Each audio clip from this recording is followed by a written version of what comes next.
Tutorial Kuliah Sosiologi Hukum. Topik pertama dari 25 topik. Pengertian dan ruang lingkup sosiologi hukum. Disediakan oleh Global Tutorial.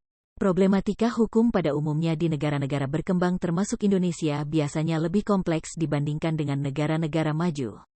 Masalah politik, sosial, dan ekonomi erat kaitannya dengan masalah hukum. Pertanyaan yang umum harus dijawab dalam sosiologi hukum adalah apa yang dimaksud dengan sosiologi hukum dan apa yang dipelajari dalam sosiologi hukum. Untuk menjawab pertanyaan tersebut akan mudah dipahami dengan melihat hubungan timbal balik antara perilaku masyarakat dalam hukum dan sebaliknya. Selain itu, pemahaman terhadap hukum sebagai alat kontrol masyarakat, peran hukum dalam perubahan sosial dan kasus-kasus kesadaran hukum dan kepatuhan hukum akan membantu menjawab kedua pertanyaan itu. Pengertian awalnya adalah manusia mempunyai naluri untuk hidup berdampingan satu dengan lainnya atau naluri untuk hidup bersama dengan orang lain.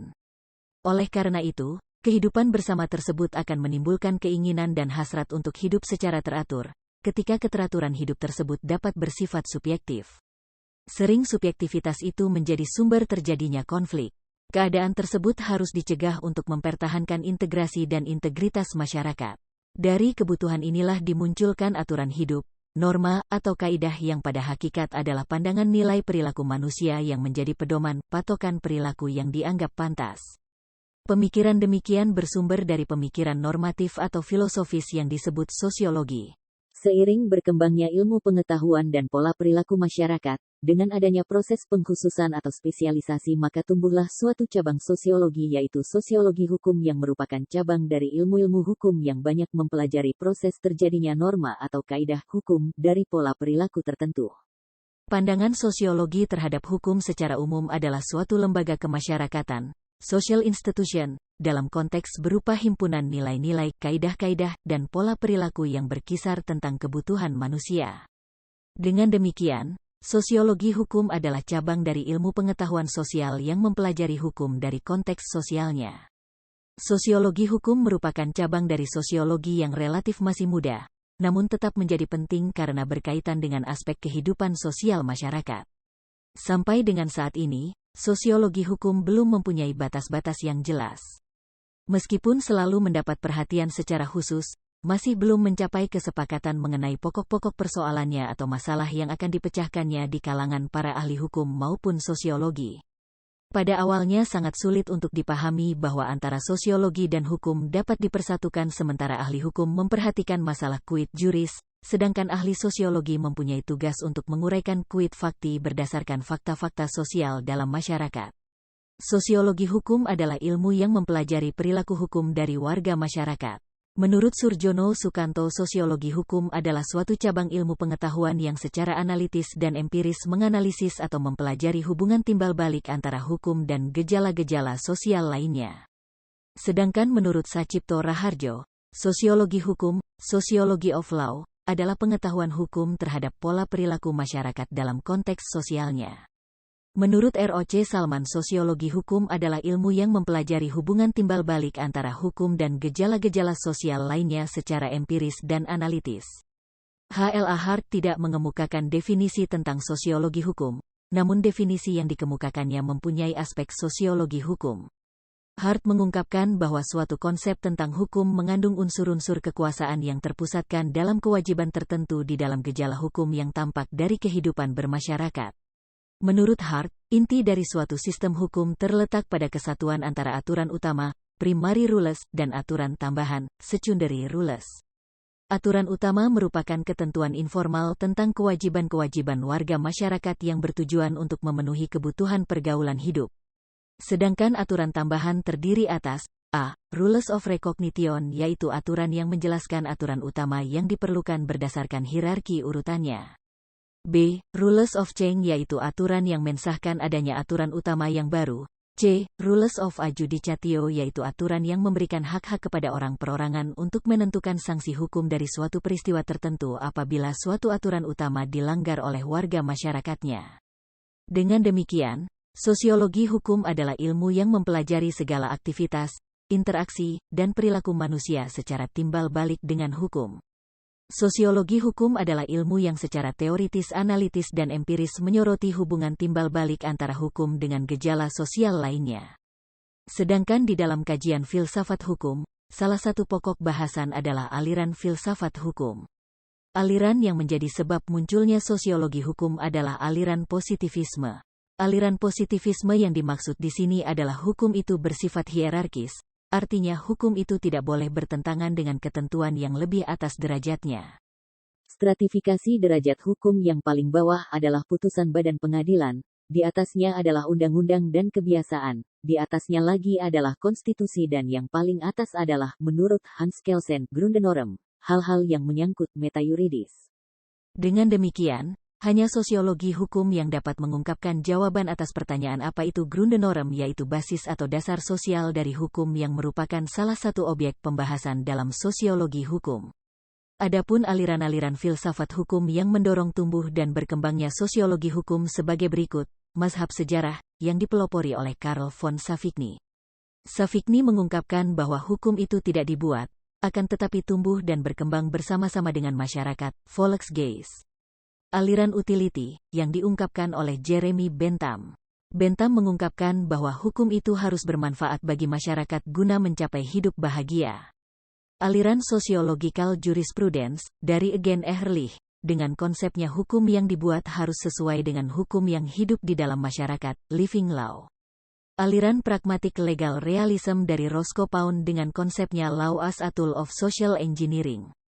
Dengan demikian, kajian ilmu hukum menganggap bahwa hukum sebagai gejala sosial banyak mendorong pertumbuhan sosiologi hukum. Jadi, tidak seperti yang dikemukakan Hans Kelsen yang menganggap hukum sebagai gejala normatif dan selanjutnya harus dibersihkan dari anasir-anasir sosiologis non-yuridis. Adapun manfaat mempelajari sosiologi hukum adalah mengetahui dan memahami perkembangan hukum positif, tertulis dan tidak tertulis, di dalam negara atau masyarakat, mengetahui efektivitas berlakunya hukum positif dalam masyarakat, mampu menganalisis penerapan hukum dalam masyarakat, mampu mengkonstruksi fenomena hukum dalam masyarakat, mampu memetakan masalah-masalah sosial dalam kaitannya dengan penerapan hukum dalam masyarakat. Dalam konteks interaksi sosial, selalu terjadi masalah-masalah yang sering membuat masyarakat terjebak dalam siklus konflik yang sulit untuk diselesaikan. Dinamika sosial, demikian memberikan motivasi kepada manusia baik secara individu, maupun masyarakat untuk mawas diri dengan menyediakan alternatif hukum sebagai perangkat nilai dan norma yang mampu merekonstruksi gejolak sosial yang merisaukan. Dinamika kehidupan sosial yang merambah sendi-sendi kehidupan sosial tidak mudah untuk diselesaikan tanpa didasari oleh suatu konsep dasar yang diharapkan dapat terimplementasi sebagai dasar atau panutan sosial kemasyarakatan. Konsep dasar tersebut didahului suatu kajian ilmu sosial yang secara konkret dapat mendistribusikan manfaat untuk menata dan mengelaborasi kehidupan sosial kemasyarakatan. Dengan kajian ilmu sosial yang konkret, maka adanya korespondensi antara ilmu sosial dengan ilmu hukum sebagai variabel yang mereduksi hukum-hukum sosial. Untuk itu, ilmu sosial merupakan kerangka dasar untuk kajian sosiologi hukum. Ilmu sosial dinamakan demikian karena ilmu tersebut mengambil masyarakat atau kehidupan bersama sebagai objek yang dipelajari. Ilmu-ilmu sosial belum memiliki kaidah dan dalil yang tetap ketika oleh bagian yang terbesar dalam masyarakat. Oleh karena itu ilmu sosial belum lama berkembang, sedangkan yang menjadi objeknya adalah masyarakat terus berubah. Sifat masyarakat terus berubah, hingga belum dapat diselidiki maupun dianalisis secara tuntas hubungan antara unsur-unsur dalam kehidupan masyarakat yang lebih mendalam. Lain halnya dengan ilmu pengetahuan alam yang telah lama berkembang sehingga telah memiliki kaidah dan dalil yang teratur dan diterima oleh masyarakat karena objeknya bukan manusia. Ilmu sosial yang masih muda usianya, baru sampai pada tahap analisis dinamika, artinya baru dalam analisis tataran masyarakat manusia yang bergerak. Konteks pendekatan sosiologi hukum lebih melihat hukum sebagai bangunan sosial, social institution, yang tidak terlepas dari bangunan sosial lainnya. Hukum tidak dipahami sebagai teks dalam undang-undang atau peraturan tertulis, tetapi sebagai kenyataan sosial yang menafas dalam kehidupan. Hukum tidak dipahami secara tekstual normatif, tetapi secara kontekstual. Sejalan dengan itu maka pendekatan hukum tidak hanya dilandasi oleh sekedar logika hukum, tetapi juga dengan logika sosial dalam rangka searching for the meaning.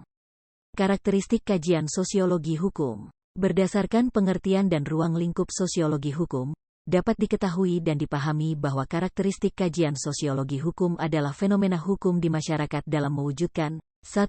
Deskripsi, 2. Penjelasan, 3. Pengungkapan, dan 4. Prediksi.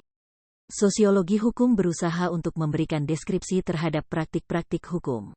Apabila praktik-praktik itu dibeda-bedakan ke dalam pembuatan undang-undang, penerapan dalam pengadilan, maka ia juga mempelajari bagaimana praktik yang terjadi pada masing-masing bidang kegiatan hukum itu. Sosiologi hukum bertujuan untuk menjelaskan mengapa suatu praktik-praktik hukum di dalam kehidupan sosial masyarakat itu terjadi, sebab-sebabnya, faktor-faktor apa yang berpengaruh, latar belakangnya, dan sebagainya. Hal itu memang asing kedengarannya bagi studi hukum normatif. Studi hukum normatif kajiannya bersifat perspektif, hanya berkisar pada apa hukumnya dan bagaimana menerapkannya. Sacipto Raharjo mengutip pendapat Max Weber yang menamakan cara pendekatan yang demikian itu sebagai interpretative understanding, yaitu cara menjelaskan sebab perkembangan serta efek dari tingkah laku sosial. Dengan demikian, mempelajari sosiologi hukum adalah menyelidiki tingkah laku orang dalam bidang hukum sehingga mampu mengungkapkannya. Tingkah laku dimaksud mempunyai dua segi, yaitu luar dan dalam. Oleh karena itu, sosiologi hukum tidak hanya menerima tingkah laku yang tampak dari luar saja, melainkan ingin juga memperoleh penjelasan yang bersifat internal, yaitu motif-motif tingkah laku seseorang. Apabila disebut tingkah laku hukum, maka sosiologi hukum tidak membedakan antara tingkah laku yang sesuai dengan hukum dan yang menyimpang. Kedua-duanya diungkapkan sama sebagai objek pengamatan dan penyelidikan ilmu ini. Sosiologi hukum senantiasa menguji keabsahan empirik dari suatu peraturan atau pernyataan hukum sehingga mampu memprediksi suatu hukum yang sesuai dan atau tidak sesuai dengan masyarakat tertentu. Pernyataan yang bersifat khas di sini adalah, apakah kenyataan memang seperti yang tertera pada bunyi peraturan itu? Bagaimana dalam kenyataannya peraturan-peraturan hukum itu? Perbedaan yang besar antara pendekatan yuridis normatif dengan pendekatan yuridis empiris atau sosiologi hukum adalah untuk pendekatan yang pertama menerima apa yang tertera pada peraturan hukum, sedangkan yang kedua senantiasa mengujinya dengan data empiris. Sosiologi hukum tidak melakukan penilaian terhadap hukum. Tingkah laku yang menaati hukum dan yang tidak menaati hukum sama-sama merupakan objek pengamatan yang setaraf. Ia tidak menilai yang satu lebih dari yang lain. Perhatiannya yang utama hanyalah pada memberikan penjelasan terhadap objek yang dipelajarinya.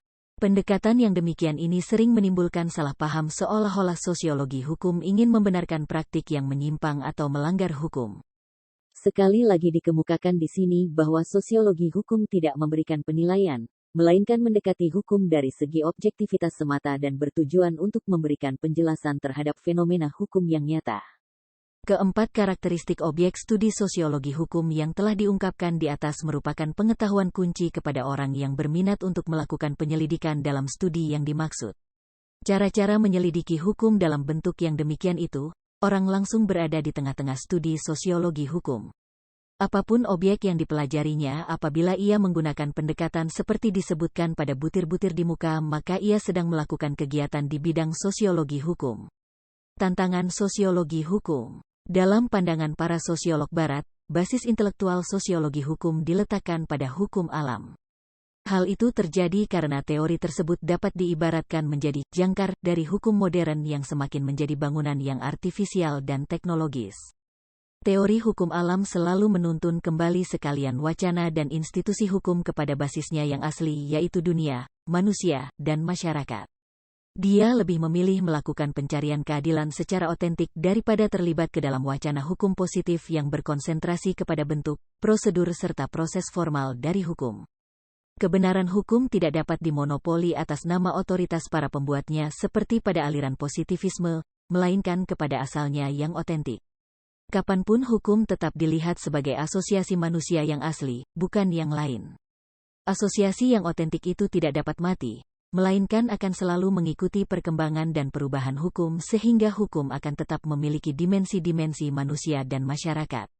Niklas Luhmann, sebagaimana dikutip dalam Sacipto Raharjo menyatakan, "In the Tow of Natural Law, life together in human society appeared to portray not just an abstract normative law from with arbitrary content, Norm simply the functional indispensability of norm, but also norms with a determinate content with like claim seemingly origin and truth. Dalam pikiran seperti itu maka perkembangan hukum pada hakikat adalah menarik dan mengongkretkan substansi hukum alam ke dalam hukum positif. Ia merupakan sekularisasi hukum alam dan menjadikan hukum alam hadir secara temporer dalam masyarakat. Dikatakan pula oleh Niklas Luhmann, bahwa hukum alam itu boleh diibaratkan ruh yang sulit menemukan pemadanan dalam hukum. Seperti dikatakan oleh Wolfgang Friedman, hukum alam selalu membayangi hukum positif sebagai kekuatan pendorong ke arah pencapaian ideal keadilan. Dalam kaitan ini, Friedman mengatakan, peranan hukum alam yang demikian itu menyebabkan ketegangan yang tidak pernah dapat dihapuskan antara hukum dengan kehendak masyarakat tentang bagaimana seharusnya hukum itu bekerja. Hukum alam tidak dapat dilihat sebagai suatu norma yang absolut dan tidak berubah. Seperti dikatakan di atas, ia mencerminkan perjuangan manusia untuk mencari keadilan, suatu yang mungkin tidak pernah ditemukan secara sempurna di dunia ini.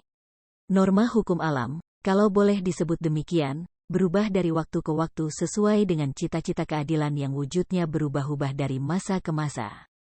Dengan demikian, sesungguhnya keadilan merupakan suatu ideal yang isi konkretnya ditemukan oleh keadaan dan pemikiran zamannya.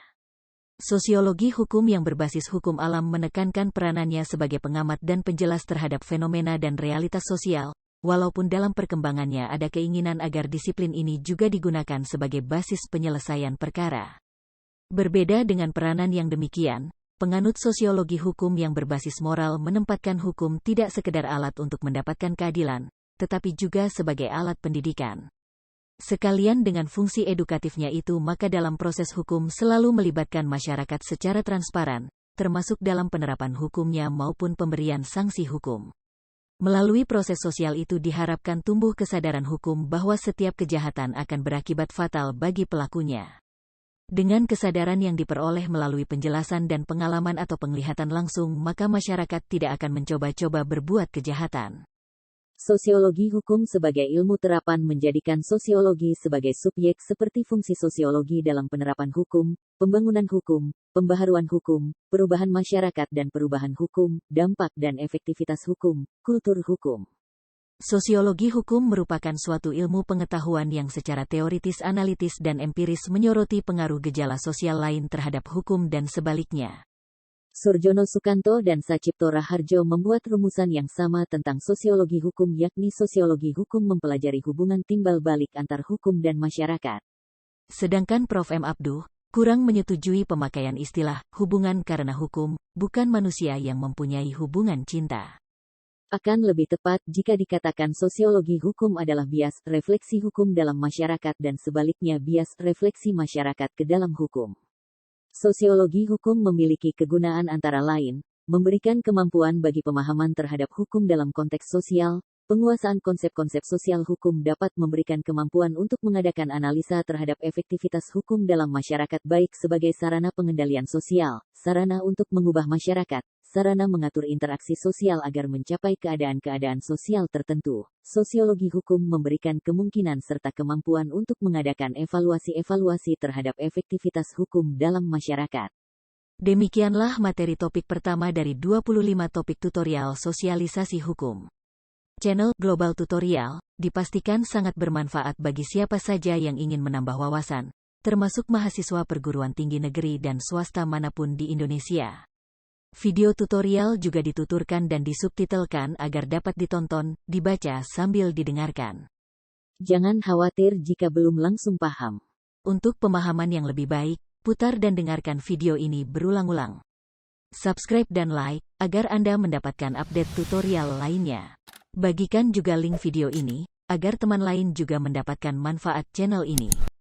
Sekian dan terima kasih. Sampai jumpa.